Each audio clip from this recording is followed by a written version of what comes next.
আজ হচ্ছে ষষ্ঠীর সন্ধেবেলা আর আমি শাড়ি পরে একদম রেডি। একজন পৈতে বানাচ্ছে এখানে।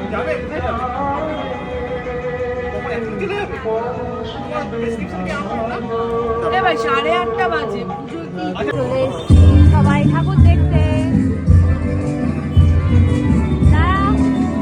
সবার সাজটা দেখাই একটু। পাড়ার ঠাকুর, পাড়ার পাশের পাড়ার ঠাকুর, পাশের পাড়ারই ঠাকুর। 75 বছর পূর্ণ হয়েছে।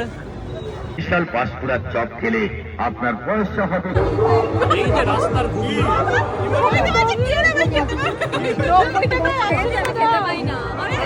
কেমন লাগে রাস্তার ঘুগনি?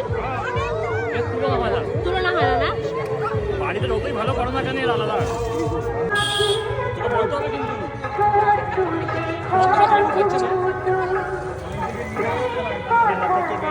আমাদের মণ্ডপের পাশেই লালটুদার ফুচকা, লালটুদা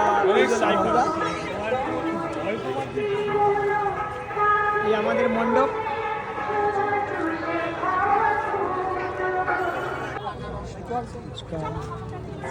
আমরা সবাই দাঁড়িয়ে আছে। এদেরকে জিজ্ঞেস কর কেমন ভাবে অপেক্ষা করছে। আপনারা কেমন ভাবে অপেক্ষা করছেন?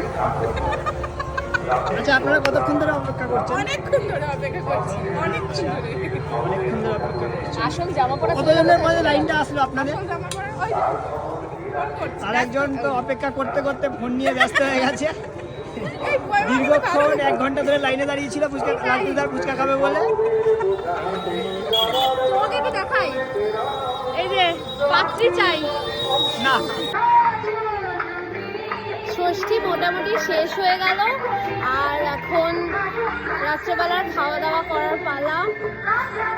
কিরকম ভাবে দেখতে দেখতে পুজোটা চলে যায় না। এই বেরোলাম কিছুক্ষণ আগে, মানে কিছুক্ষণ না, অনেকক্ষণই হয়ে গেছে, আর দেখতে দেখতে ষষ্ঠীও শেষ হয়ে গেল।